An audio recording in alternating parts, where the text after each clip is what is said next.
जातीय आधारित जनगणना अगर होती है तो 3743 जातियों को हमने ओबीसी नहीं माना, ये मामला जो छुपा हुआ है ये खुल जाएगा।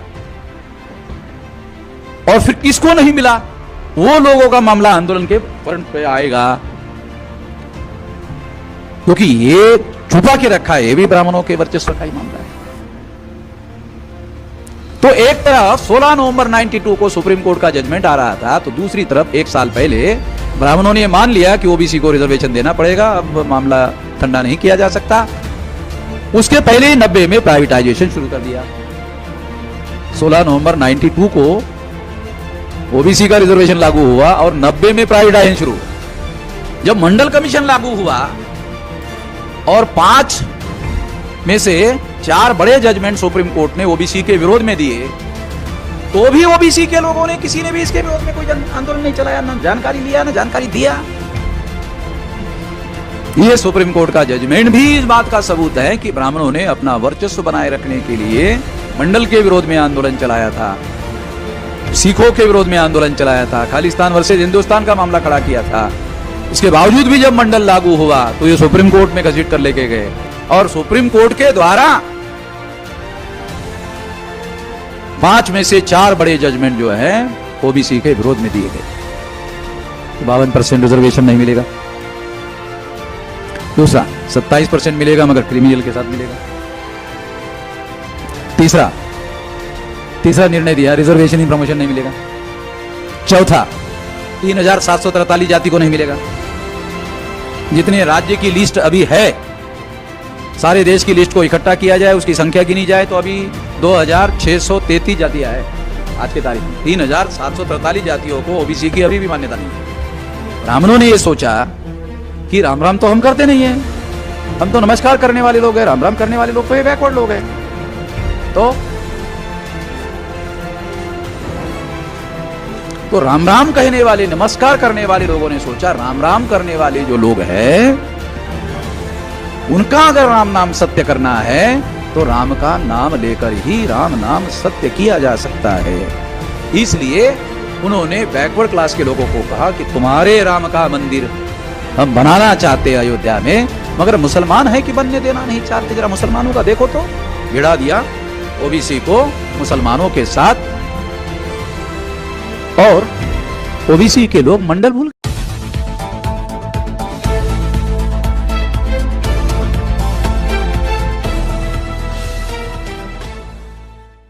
बाल गंगाधर तिलक ने, और इस आंदोलन का नाम रखा होम रूल आंदोलन।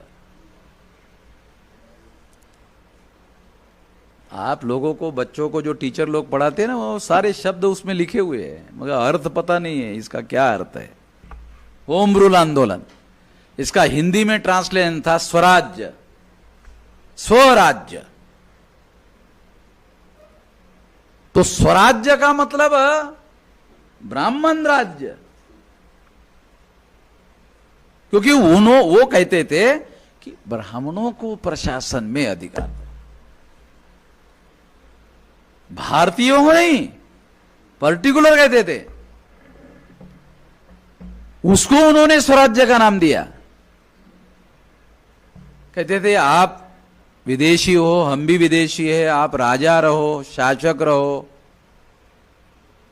प्रशासन में हमें अधिकार दो, आप विदेशी हम विदेशी, दोनों विदेशी मिलकर ये जो एतद्देशीय लोग हैं उन पर राज करेंगे। आपका यकीन नहीं हो रहा होगा, ब्राह्मणों ने अंग्रेजों को कहा, आपका यकीन नहीं हो रहा होगा हमारे ऊपर, हमने ऐसा ही मुगलों के साथ किया। मुगलों को, भारत को गुलाम बनाए रखने में मदद की, आपको भी करेंगे। इस वजह से 1929 तक आजादी का प्रस्ताव पारित नहीं किया। जब अंग्रेजों ने प्रशासन में भी ब्राह्मणों के अधिकार मानने के लिए राजी नहीं थे। मुझे पटना में मैं एक बामसेव का अधिवेशन था, पांडे नाम का ब्राह्मण था, उसको मैंने खाना खिलाने का ठेका दिया, ब्राह्मण नाम के पांडे को। तो वो मेरे पास आया मेरा विश्वास हासिल करने के लिए। जब मैंने दिया तो साला विश्वास है इसीलिए तो दिया था, फिर भी वो मेरा विश्वास करना चाहता था। कहा कि मेश्राम जी आप तो यहाँ के रहने वाले हैं नहीं, आपको बहुत सारी बातें इधर की पता नहीं है कि हमारे यहाँ झा नाम का ब्राह्मण होते हैं, उसके बारे में अंग्रेजों ने लिखा कि झा नाम का ब्राह्मण और सांप एक साथ दिखाई दे तो सांप को नहीं मारना चाहिए, पहले ब्राह्मण को मारना चाहिए, उसके बाद सांप को मारना चाहिए। पांडे नाम का ब्राह्मण झा ब्राह्मण के बारे में मुझे बता रहा था। अब वो मुझे ठीक से जानता नहीं था वो मुझे ठीक से नहीं जानता था। तो मैंने पांडे जी को कहा, पांडे जी अरे आप भी ब्राह्मण है, झा भी ब्राह्मण है, आप ऐसा क्यों कह रहे हैं, मुझे अच्छा नहीं लग रहा है वो भी ब्राह्मण है, आप भी ब्राह्मण। नहीं नहीं नहीं नहीं, झा ब्राह्मण बहुत खतरनाक होते हैं। कैसे? ये अंग्रेज ने ऐसे लिख कर रखा है। वो ऐसा मुझे बता रहा था, पांडे नाम का ब्राह्मण। तो मैं आपको ये बताना चाहता हूं कि अंग्रेजों को जानकारी थी ब्राह्मणों के बारे में, इसलिए वो प्रशासन में भी ब्राह्मणों को कोई अधिकार देने के लिए तैयार नहीं थे। गांधी जी बहुत धार्मिक पुरुष है, धर्म प्रवीण है, धर्म प्रवान आचरण करने वाले व्यक्ति है, साधु है, संत है, महात्मा है। ये प्रोपेगेंडा ब्राह्मणों ने ही किया। अखबारों में ज्यादा पत्रकार ब्राह्मण ही हुआ करते थे और वही गांधी जी के बारे में ऐसा लिखते थे। उसके पीछे सोच ये थी कि हम ब्राह्मणों पर तो ये लोग यकीन करने वाले नहीं है, एससी एसटी ओबीसी वाले लोग, किसान लोग, क्योंकि इनको तो हम लूटते रहते हैं। इनका बाप मर जाता है या माँ मर जाती है तो इनको हम लोग खेती बेचकर तेरही करने के लिए बोलते हैं, तो ये लूटने का कार्यक्रम हमारा रहता है, तो ये हमारे यकीन नहीं करेंगे, यकीन नहीं करेंगे। तो इसलिए ब्राह्मणों ने चालाकी से क्या किया, गांधी को सामने किया और शो किया कि नहीं ये तो साधु आदमी है, गांधी साधु है, ये संत है। इसका प्रोपेगेंडा किया, प्रचार किया, ताकि भारत के जो आम साधारण लोग हैं उनका यकीन हो जाए, उनका समर्थन मिल जाए, एससी एसटी ओबीसी का, ये बहुसंख्य लोग हैं, इनका समर्थन मिलने से आंदोलन जन आंदोलन हो जाएगा। हथियार से अंग्रेजों को परास्त करना संभव नहीं है, 1857 से सिद्ध हो गया। अब केवल एक ही उपाय बचा हुआ है, जन आंदोलन। जन आंदोलन से ही अंग्रेजों को भगाया जा सकता है। इसलिए एससी एसटी ओबीसी का जन समर्थन मिलने से ही जन आंदोलन होगा, और जन समर्थन तभी मिलेगा जब गांधी जैसे शैतान को साधु बनाकर पेश किया जाएगा। गांधी जो है वो सामान्य बनिया नहीं, जाति के नहीं थे, मोड़ बनिया जाति के थे, मोड़ बनिया। और मोड़ बनिया जाति कितनी खतरनाक होती है तो गुजरात के बनिया को पूछो, वो बनिया भी मोड़ बनिया से डरता है। यानी हम महाराष्ट्र के लोग बनिया बोले तो बनिया बोलते हैं और बनिया बोले तो लूटने वाला। हमारे महाराष्ट्र में ये मान्यता है कि बनिया बोले तो लूटने वाला, मगर गुजरात के जो बनिया है वो तो मोड़ बनिया से डरते हैं, क्योंकि ये तो बोलते ये मोड़ बनिया, हम तो है बनिया और हम लूटते इन लोगों को, मगर ये मोड़ बनिया तो हमको लूटता है, साला कितना खतरनाक होगा। तो मोड़ बनिया जो है वो बनिया को लूटता था, इसलिए सौराष्ट्र में कहावत है, मोड़ कोड सारो पर मोड़ नहीं सारो। शरीर पर जो कोड़ होती है वो ठीक है, मगर मोड़ ठीक नहीं है। तो इस तरह का जो शैतान जाति है, उसमें पैदा हुआ जो आदमी है, उसको उन्होंने साधु बनाया, जन समर्थन हासिल करवा कर, और फिर समर्थन हासिल करवा के उन्होंने जन आंदोलन खड़ा किया। लोगों को मालूम था कि इसके बदले में कोई ब्राह्मण ही प्रधानमंत्री बनेगा। ऐसा ही हुआ। समर्थन सरदार पटेल ने, सरदार पटेल किसान जाति का, किसानों का समर्थन खड़ा कर दिया सारे देश भर में। समर्थन किसानों का, यानी शूद्रों अतिशूद्रों का समर्थन लिया और जन आंदोलन खड़ा किया। जो प्रधानमंत्री बनाने का मामला आया तो जवाहरलाल नेहरू को गांधी ने नॉमिनेट किया।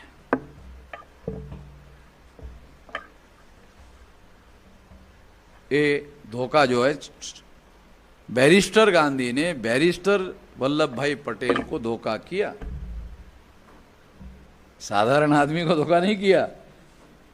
बैरिस्टर गांधी ने बैरिस्टर वल्लभ भाई पटेल के साथ धोखा किया। तो आप अंदाजा लगा सकते हो कि ये जो कोड सारो और मोड़ नहीं सारो, ये बात दिखाई देती है। और सरदार पटेल ने भी ये जहर निगल लिया और याद रखा। जैसे वो शोले में जब संजीव कुमार, वो इंस्पेक्टर जो है गब्बर सिंह को जेल में डालता है ना, तो डालने के बाद कहता है अब तुम सारी ये अकड़ जो है भूल जाओगे गब्बर। तो गब्बर कहता है याद रखूंगा, तुम्हें याद रखूंगा ठाकुर। तो ये डायलॉग है, छोटा सा डायलॉग है, इस को मीनिंगलेस डायलॉग है, मगर वहां उसका बहुत मीनिंग था। क्योंकि फिर वो याद रखता था और एक एक आदमी को चुन चुन के गोली से मारता था। ये दिखाया गया है ना। मैं तो बात समझाने के लिए उदाहरण दे रहा हूं। सरदार पटेल ने भी ध्यान रखा और गांधी की सिक्योरिटी की कोई व्यवस्था नहीं की और गांधी को गोली से मार दिया गया। ये इंक्वायरी कमीशन बैठा, जज ने पूछा कि गांधी जी की हत्या होने वाली है। सरदार पटेल को पूछा, होम मिनिस्टर थे, आपको पहले से मालूम था? मालूम था। कितने दिन पहले मालूम था? 15 दिन पहले मालूम था। मोरारजी देसाई ने मेरे पास रिपोर्ट भेजा था, फोटोग्राफ भी भेजा था, कौन कौन है, पूरा डिटेल भेजा था। फिर आपने सिक्योरिटी क्यों नहीं की गांधी जी की, जब आपको 15 दिन पहले मालूम था?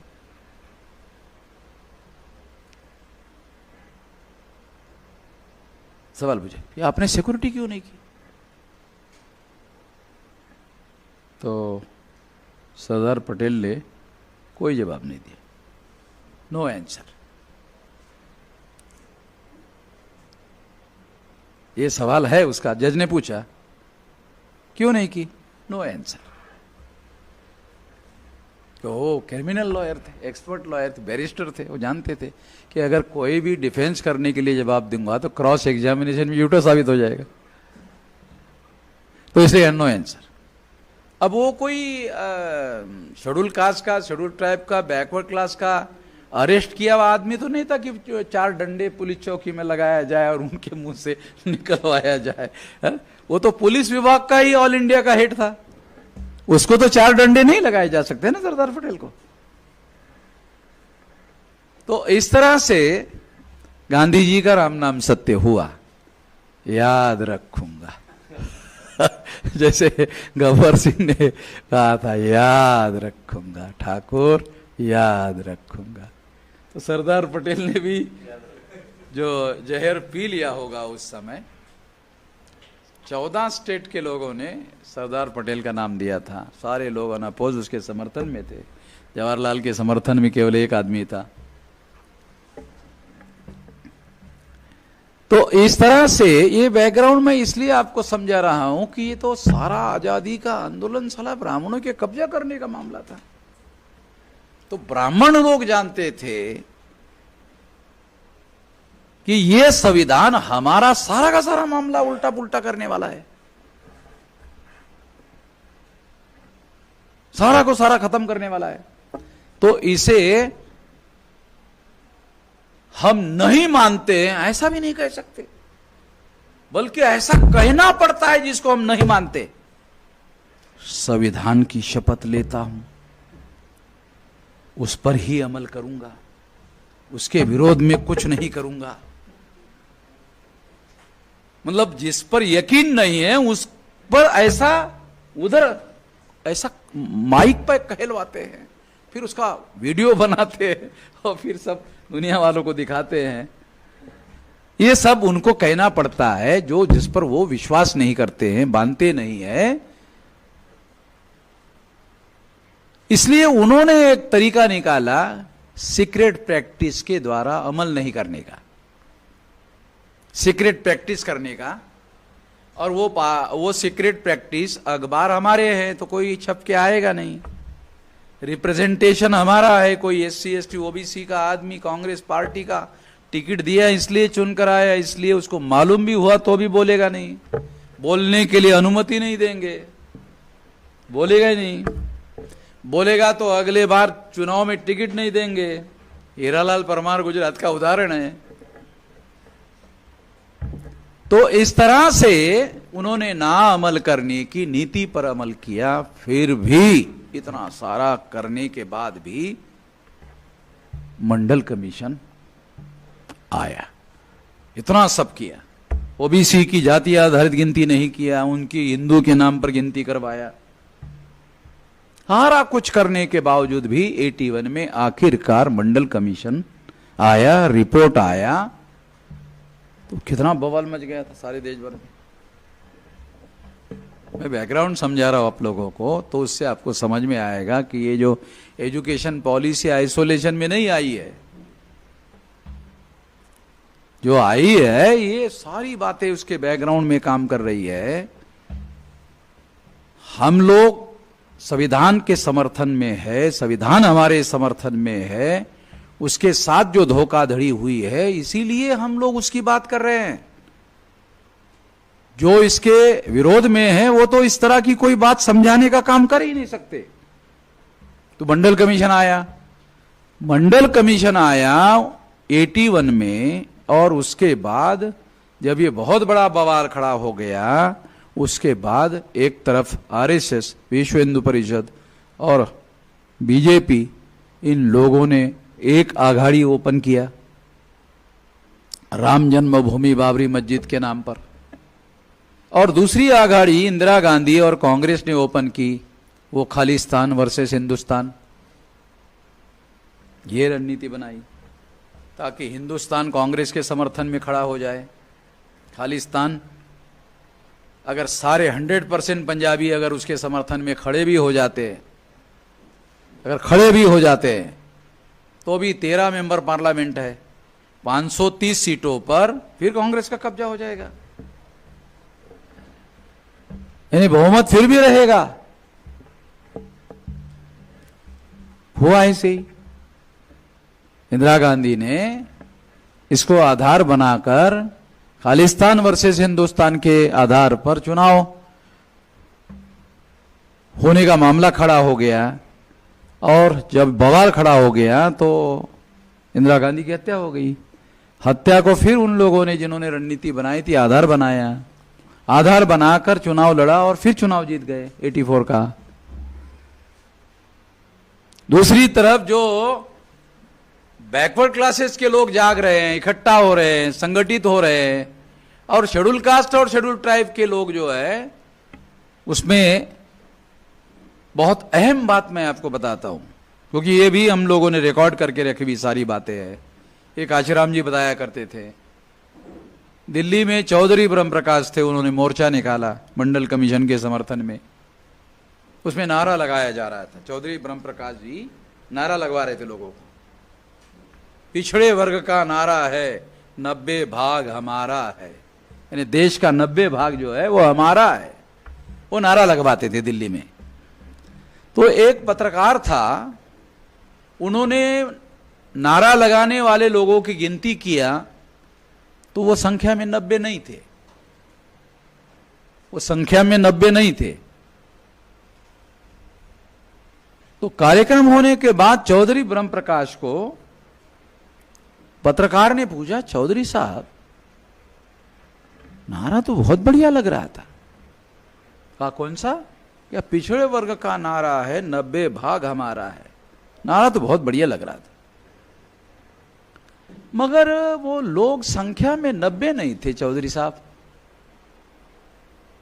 तो चौधरी साहब भी एक चीफ मिनिस्टर थे दिल्ली के, तो उन्होंने उसका जवाब दिया, अरे वो 90 कैसे हो सकते हैं, वो राम मंदिर बनाने के लिए ना गए उधर, वो तो राम मंदिर बनाने के लिए गए हुए हैं, तो इधर 90 कैसे हो सकते? तो जिन लोगों के लिए वो आंदोलन था मंडल का, ओबीसी का, वो ओबीसी राम मंदिर बनाने के आंदोलन में शामिल थे, क्योंकि ब्राह्मणों ने रणनीति बनाई थी कि हम ब्राह्मण जब आपस में मिलते हैं तो अभिवादन में नमस्कार, नमस्कार पांडे जी, तो पांडे जी कहता है नमस्कार तिवारी जी, कोई नहीं कहता राम राम पांडे जी, तो तिवारी कहता राम राम तिवारी जी। कभी कोई ब्राह्मण राम राम नहीं करता, अभी भी नमस्कार। तो नमस्कार करने वाले ब्राह्मणों ने सोचा, अरे राम राम कौन करते भाई, तो बैकवर्ड के ही लोग ना करते हैं। इसका भी इतिहास हमने निकाला ढूंढ के, बहुत फंडामेंटल इतिहास है। महाराष्ट्र में भी लोग राम राम नहीं बोलते थे, महाराष्ट्र में सारे लोग जोहार बोलते थे। शिवाजी महाराज के पत्र व्यवहार में जोहार लिखा हुआ है, बाबा साहब आंबेडकर के पत्र व्यवहार में जोहार लिखा हुआ है। हो सकता है होड़कर के पत्र व्यवहार में भी जोहार हो, क्योंकि वो जोहार ही लिखे जाता था और जोहार ही बोलते थे। ये ब्राह्मणों ने पहल करके ये जोहार खत्म करवा के राम राम कहलवाना शुरू किया। जब रामदास, समर्थ रामदास का भी साला बड़ा अजीब मामला है। उसके जितने चेले थे वो घर में भिक्षा मांगने के लिए आते थे, जय जय रघुवीर समर्थ ऐसा बोल के भिक्षा मांगते थे। जितने भी रामदास के जो भगत होते थे वो भिक्षाटन मांगते थे, तो जय जय रघुवीर समर्थ। अब रघुवीर समर्थ का मतलब आप लोगों को पता नहीं है। रघुवीर का मतलब है राम, राम को रघुवीर कहते हैं। रघुकुल वंश में पैदा हुए इसलिए उसको रघुवीर बोलते हैं। तो रामदास स्वामी के जो भक्त थे वो रघुवीर को यानी राम को समर्थ बोलते कि राम समर्थ है। रामदास स्वामी के जितने चेले थे वो ये कहते थे राम समर्थ है।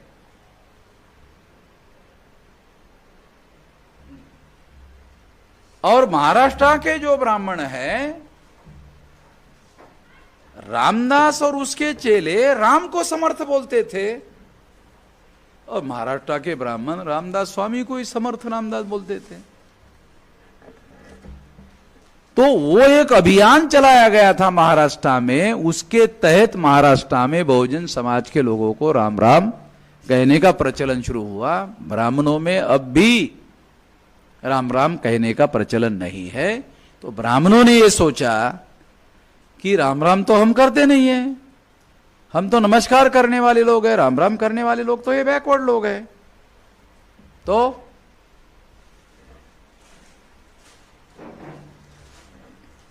तो राम राम कहने वाले, नमस्कार करने वाले लोगों ने सोचा राम राम करने वाले जो लोग हैं उनका अगर राम नाम सत्य करना है तो राम का नाम लेकर ही राम नाम सत्य किया जा सकता है। इसलिए उन्होंने बैकवर्ड क्लास के लोगों को कहा कि तुम्हारे राम का मंदिर हम बनाना चाहते अयोध्या में, मगर मुसलमान है कि बनने देना नहीं चाहते। जरा मुसलमानों का देखो तो, भिड़ा दिया ओबीसी को मुसलमानों के साथ, और ओबीसी के लोग मंडल भूल गए। अरे मैं जब मराठवाड़ा में माजल गांव में एक प्रोफेसर धनगर जाति के थे, उनको मैंने कहा, वो कामले जी ने परिचय करवाया था कि मैंने कहा सर मंडल के लिए लड़ाई लड़ना पड़ेगा। तो वो कह रहे धर्मो रक्षति रक्षम। मैंने कहा सर इसका क्या अर्थ है? पहले धर्म की रक्षा करो, बाद में सबकी रक्षा हो जाएगी। तो हमारे लोग जो है धर्म संकट में है, इसलिए धर्म की रक्षा करनी होगी, इसलिए लोग जो है राम मंदिर के आंदोलन में डाइवर्ट हुए। उस समय में एससी एसटी के लोग मंडल कमीशन का आंदोलन चलाए थे, इनका कोई लेना देना नहीं। एससी एसटी के लोग मंडल कमीशन का आंदोलन चला रहे थे।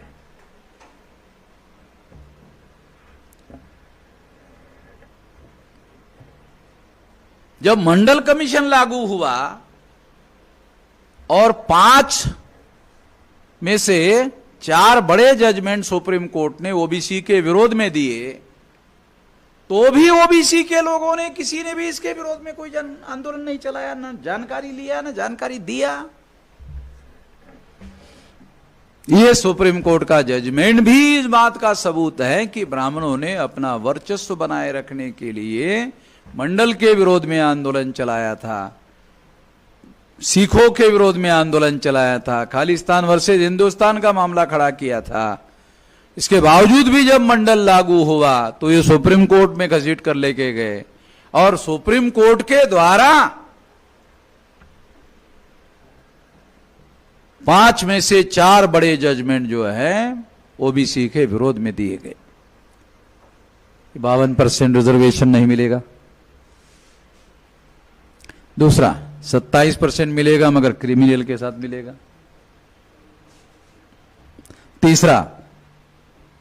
तीसरा निर्णय दिया रिजर्वेशन इन प्रमोशन नहीं मिलेगा। चौथा 3743 जाति को नहीं मिलेगा।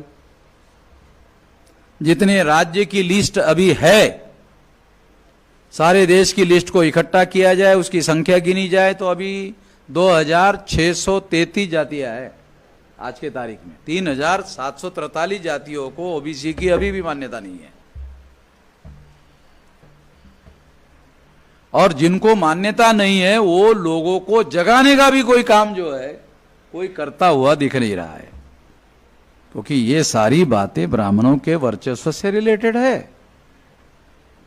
जातीय आधारित जनगणना अगर होती है तो 3743 जातियों को हमने ओबीसी नहीं माना, ये मामला जो छुपा हुआ है ये खुल जाएगा।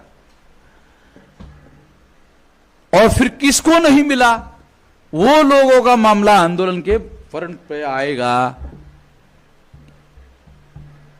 क्योंकि ये छुपा के रखा है, ये भी ब्राह्मणों के वर्चस्व का ही मामला है। तो एक तरफ 16 नवंबर 92 को सुप्रीम कोर्ट का जजमेंट आ रहा था, तो दूसरी तरफ 1 साल पहले ब्राह्मणों ने मान लिया कि ओबीसी को रिजर्वेशन देना पड़ेगा, अब मामला ठंडा नहीं किया जा सकता। उसके पहले ही 90 में प्राइवेटाइजेशन शुरू कर दिया। 16 नवंबर 92 को ओबीसी का रिजर्वेशन लागू हुआ और 90 में प्राइवेटाइजेशन शुरू हुआ। 1 साल पहले ही प्राइवेटाइजेशन शुरू कर दिया गया। ये सारी घटनाएं मैं इसलिए आप लोगों को बता रहा हूं ताकि आप लोगों को पता चले कि ये जो एजुकेशन पॉलिसी आई है कोई आइसोलेशन में नहीं आई हुई है, ये सारे बैकग्राउंड के लाइट में देखो।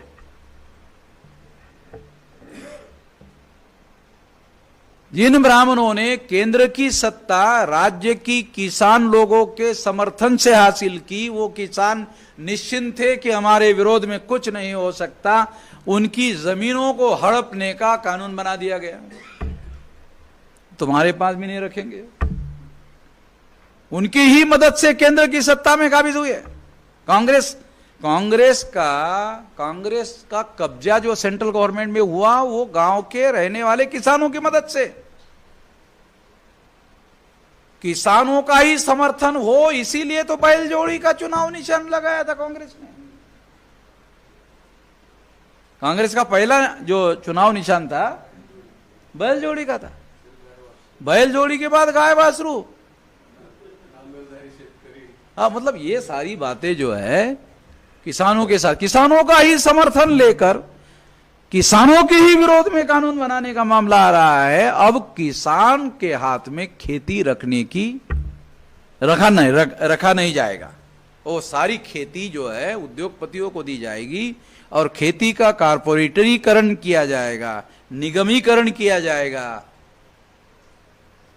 कारपोरेशन बनाया जाएगा और लाखों करोड़ रुपए खेती में इन्वेस्ट किया जाएगा और एकदम मॉडर्न खेती की जाएगी। जो जितनी फसल चाहिए उतनी ली जाएगी।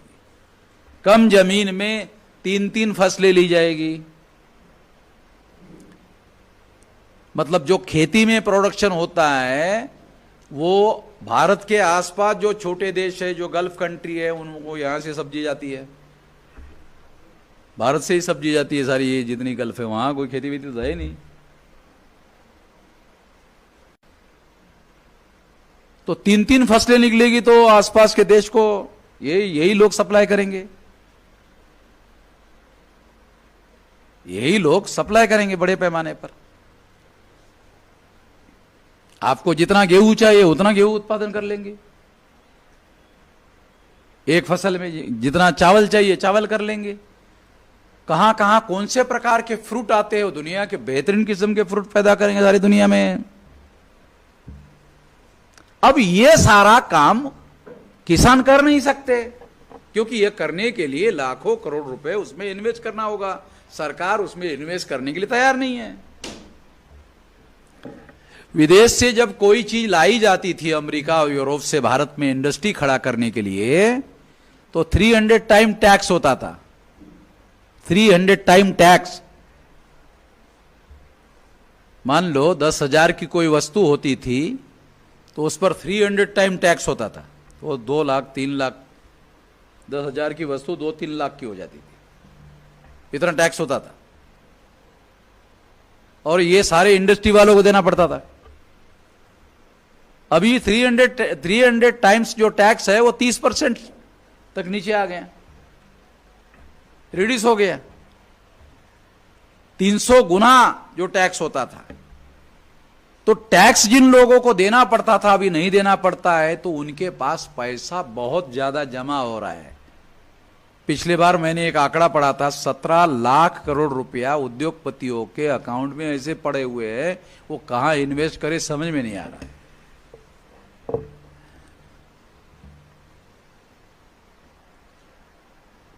तो ये जो बात मैं आप लोगों को समझा रहा हूं, ये सारा बैकग्राउंड मैं आपको समझा रहा हूं। ये बैकग्राउंड इसलिए समझा रहा हूं, ये बैकग्राउंड के संदर्भ में समझ लो। एजुकेशन पॉलिसी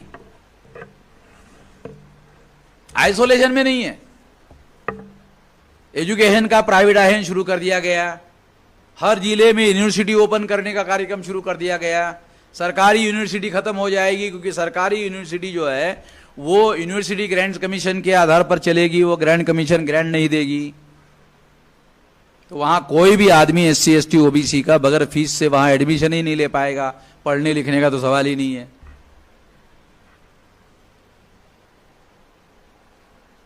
जो पैसा पे करेगा उसको ही एजुकेशन मिलेगा।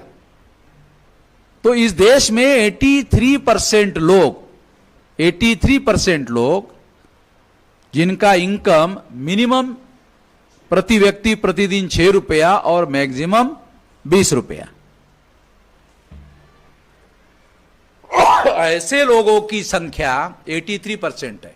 तो 137 करोड़ जो लोग है उसका परसेंटेज निकालो, ये 100 करोड़ से ज्यादा हो जाएंगे। तो ये 100 करोड़ से ज्यादा लोग जो है 110-112 करोड़ के लगभग हो जाएंगे। तो ये जो लोग है तो ये तो प्राइमरी एजुकेशन भी नहीं अपने बच्चों को दे सकते। 6 रुपया प्रति व्यक्ति प्रतिदिन, महीने का कितना होगा? एक दिन का 6 रुपया, 30 दिन का 180 रुपया। 180 रुपये में क्या होगा? अंडरवियर कितने का है? तो बोलेंगे अब अंडरवियर पहनने की क्या जरूरत है भाई, ये पैंट है पहन लो। मतलब परिस्थितियां जो है इतनी ज्यादा खराब है। आपको उदाहरण के लिए बता रहा हूं ताकि बात थोड़ी समझ में आ जाए। तो 83% लोग अपने बच्चों को प्राइमरी एजुकेशन नहीं दे सकते। मिडिल स्कूल का सपना है सोचने का, मैट्रिक वाला भी सपना है, 12 वाला भी सपना है, प्रोफेशनल एजुकेशन का तो 100% पैसे वाली सीट हो गई है। अभी SC ST OBC का रिजर्वेशन 50% रहेगा, उसको कोई हाथ नहीं लगाएगा, मगर उसका पैसा देना होगा, रिजर्वेशन मिलेगा। 50% डॉक्टर को एडमिशन मिलेगा SC ST OBC को, मगर उसका पैसा देना होगा। पैसा नहीं दिया वो खाली रहेगा। यानी आपको हम लोग रिजर्वेशन का इनकार कर रहे हैं, आपका रखा हुआ है, आप ले नहीं रहे, आप खुद ही छोड़ रहे, ऐसा आरोप आपके ही खिलाफ आ जाएगा। आप ही छोड़ रहे हैं, हमने तो दे दिया। ये सारा तरीका डेवलप किया गया है। तो मैं ये सारी बातें, ये सारा विश्लेषण आप लोगों को निराश करने के लिए नहीं बता रहा हूं, तो मैं आपको लोगों को जगाने के लिए बता रहा हूं। और अब हम लोग केवल चर्चा करने के लायक नहीं है, अब हम लोग एक्शन मोड में हैं। 2 बार हमने भारत बंद किया, 5 मार्च 2019 को और 29 जनवरी 2020 को भारत बंद किया। तो 5 मार्च 2019 को जब भारत बंद किया तो 13 पॉइंट रोस्टर खत्म हो गया, 200 पॉइंट रोस्टर लागू हो गया। 29 जनवरी 2020 को जब भारत बंद किया तो CAA पर नरेंद्र मोदी और अमित शाह डेली बोलते थे, CAA CAA CAA CAA daily बोलते थे। और एक ही अखबार में 4 जगह लिख कर आता था CAA CAA। हमने ऐसा बूच मारा, 840 के करंट का झटका मारा, नरेंद्र मोदी ने बोलना बंद कर दिया, अमित शाह ने बोलना बंद कर दिया। आप याद करो, तब से CAA बोलना बंद है। जो हमने भारत बंद का झटका मारा ना, 840 के करंट का, बंद है। उसका रहस्य है, वो रहस्य भी बोलता हूं, आपको मालूम हो इसलिए। रहस्य क्या है, क्यों नहीं बोलते? इंडिया में क्रिकेट का गेम है, कबड्डी का गेम है कि नहीं? और हॉकी का भी गेम है, मगर इसमें ब्राह्मणों को किसी को कोई इंटरेस्ट नहीं है।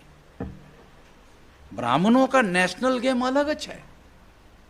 SC ST OBC को इकट्ठा करने का, मुसलमानों से लड़ाने का, मुसलमानों से भिड़ाने का, ये उनका नेशनल गेम है, राष्ट्रीय खेल। क्योंकि वो राष्ट्रवादी लोग हैं तो साले राष्ट्रीय खेल ही खेलेंगे। राष्ट्रवादी लोग हैं ना, और राष्ट्रीय खेल खेलेंगे। तो राष्ट्रीय स्तर पर SC ST OBC को इकट्ठा करने का और इकट्ठा करके मुसलमानों से लड़ाने का, भिड़ाने का, ये उनका नेशनल गेम है, राष्ट्रीय खेल है। अब हमने क्या किया, SC ST OBC प्लस मुसलमान दोनों को इकट्ठा करके CAA के विरोध में भारत बंद करवा दिया। तो अमित शाह को और नरेंद्र मोदी को लगा, अरे हम तो SC ST OBC को मुसलमानों से लड़ाते हैं, भिड़ाते हैं, मगर साला CAA का मुद्दा ऐसा मुद्दा है, दोनों इकट्ठा आ गए। आसाम में हमने 14,48,000 SC ST OBC के पिछवाड़े पे लात मारा, 5 लाख मुसलमानों के पिछवाड़े पे लात मारा। ये वामन मेश्राम की वजह से सारे देश को मालूम हो गया, नहीं तो मालूम ही नहीं हो रहा था। हम तो बोल रहे थे केवल मुसलमानों के विरोध में है। तो इस मुद्दे पर मुद्दा ये वामन मेश्राम का है नहीं, ये मुद्दा नरेंद्र मोदी का, मुद्दा अमित शाह का, मगर ये मुद्दा हमने वामन मेश्राम को हाथों हाथ दे दिया। हमारी वजह से उसको हाथों हाथ मुद्दा मिल गया, हमारी वजह से SC ST OBC और मुसलमान इकट्ठा आ गए। अगर हमारी वजह से इकट्ठा आ गए तो हमारी गलती है, हमें दुरुस्त करना होगा। है समझ में आया रहस्य? हमारी गलती की वजह से इकट्ठा आ गए, बोलो मत, चुप रहो, इस पर बोलो ही मत, चुप रहो। अगर बोलना ही है, RSS वालों को बोलने दो, भाजपा वालों को बोलने का नहीं, RSS वालों को बोलने दो। तो मोहन भागवत ने बोला CAA से मुसलमान का कोई नुकसान नहीं होता। तो मुझे किसी ने लखनऊ में पूछा हुआ ऐसा कहा, तो आपका क्या कहना है? मैंने कहा सही कह रहा है, मोहन भागवत गलत थोड़ी कह रहा है। SC ST OBC का नुकसान है, मुसलमान का थोड़ी। SC ST OBC का नुकसान है, मुसलमान का नुकसान नहीं है। अगर है भी तो दूसरे नंबर पर है। 14,48,000 SC ST OBC है और 5 लाख मुसलमान है। तो इस तरह से ये रहस्य है जिसकी वजह से उनको लगा कि ये मामला हमारे लिए अब जी का जंजाल बन गया है, इसलिए इससे पीछे हट जाना चाहिए। इसलिए उन्होंने पीछे हटने का निर्णय किया। तो ये 2 बार हमने भारत बंद किया और तीसरी बार मोहन भागवत ने कहा सभी भारतीयों का DNA एक ही है।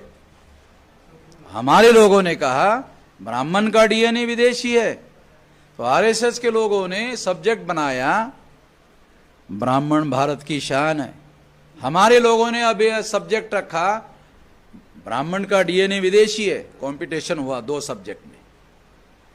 ब्राह्मण भारत की शान है, 82,000 लोगों ने समर्थन किया।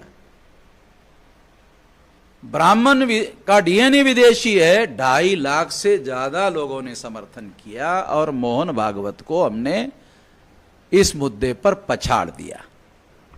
जो आज की सबसे बड़ी संगठित शक्ति है, हमने उसको पछाड़ दिया।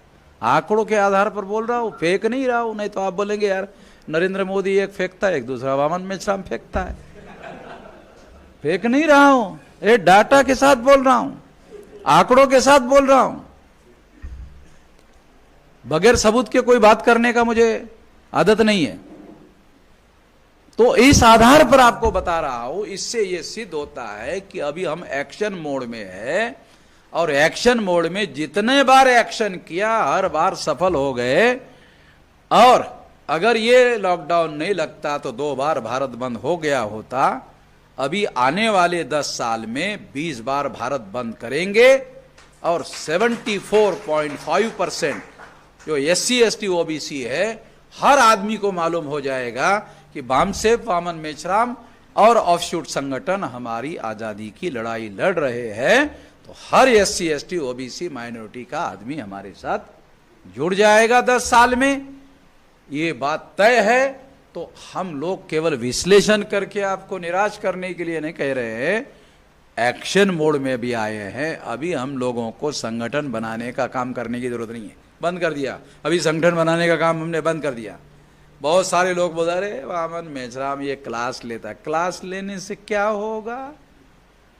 ये 100-200 हॉल में बिठाता है, क्लास लेता है, दिन भर बोलता है, दिमाग खराब करता है, करता कुछ है नहीं है। फिर भी लोग साले उसी को पैसा देते हैं, हमको देते ही नहीं है। वो बस स्टैंड पर रोगेंद्र कवाड़े उसके चेलों को बोल रहा था, अरे लड़ाई मैं लड़ रहा हूं, पैसा मेरे को देता नहीं है। वामन मेश्राम लड़ाई लड़ नहीं रहा है, पैसा उसी को साले देते रहते हैं। समझ में नहीं आता साला वो करता क्या है, उसके पास क्या जादू है, हिप्नोटाइज करता है क्या। तो मुझे पुणे जाना था और उसको नागपुर जाना था, तो वो बस स्टैंड पर औरंगाबाद के चेले लोगों के साथ में खड़ा था, तो आपस में बात कर रहे थे। तो इस तरह से ये सारा मामला जो है हम लोगों को समझने की जरूरत है, जानने की जरूरत है कि ये सारे बैकग्राउंड के आधार पर ये सारी बातें हैं। तो अब हम लोग केवल विश्लेषण नहीं करेंगे, अब इसको बदलने के लिए एक्शन करेंगे, और एक्शन भी छोटी मोटी नहीं करेंगे, राष्ट्रीय स्तर के एक्शन करेंगे। अभी उत्तर प्रदेश में बहुत सारे संगठन के लोग जो हमको मिलने के लिए आए, और हर संगठन का अध्यक्ष राष्ट्रीय अध्यक्ष था। तो हमने पूछा, राष्ट्रीय अध्यक्ष था, हमने पूछा कि आपका नेशनल एग्जीक्यूटिव कमेटी होगा? नहीं, अभी तो मैं अकेला ही हूँ। नहीं, आपको किसी ने राष्ट्रीय अध्यक्ष प्रपोज किया होगा कि आप बन जाइए? नहीं, अब तो मैं ही हूँ, मैंने ही अपने आप को अध्यक्ष बना लिया है। तो टेलीफोन नंबर होगा? टेलीफोन हुआ? अभी तो मैं ही अपना मोबाइल चला रहा हूँ, ऑफिस वगैरह घर से ही चला रहा हूँ। तो ऐसा राष्ट्रीय अध्यक्ष जो है हमारे, तो उन लोगों को राष्ट्र में कितने प्रदेश है वो भी पता नहीं है, ऐसे राष्ट्रीय अध्यक्ष है। अरे प्रदेश का छोड़ो, उत्तर प्रदेश में जिले कितने हैं उसका नाम पता नहीं है। रियलिटी बता रहा हूं। तो लोगों के अंदर ऐसी, तो ये राष्ट्रीय स्तर का हम लोग जो आंदोलन चला रहे हैं, पिछले 44 साल से मैंने सारी जिंदगी लगा दिया। अब मेरी उम्र 64 हो गई है, मैं सारी कभी गिनती नहीं किया कि मेरी कितनी हो गई, कभी गिनती नहीं किया। अब मुझे गिनती करना पड़ा, 64। अरे रिटायर्ड होकर 4 साल हो गए, साले पेंशन खा रहा होता तो नौकरी में था मैं सेंट्रल गवर्नमेंट के, 60 साल में रिटायर हो गया होता, 4 साल पेंशन खा रहा होता। तो मैंने कहा अभी पेंशन नहीं, न मैं रिटायर्ड हुआ हूं न टायर्ड हुआ हूं, आने वाले 20 साल तक ये लड़ाई लड़ेंगे और ब्राह्मणवाद का राम नाम सत्य करेंगे, छोड़ेंगे नहीं। क्योंकि अब ऐसे हालात, अब हमारे पास संगठन शक्ति भी है, युवा शक्ति भी है, हमारे पास नेतृत्व शक्ति भी है, और जन समर्थन की शक्ति भी हम लोग खड़ी कर रहे हैं। और 2 भारत बंद से ये प्रूव हो गया कि लोग हमको समर्थन करने के लिए भी तैयार है। धन्यवाद।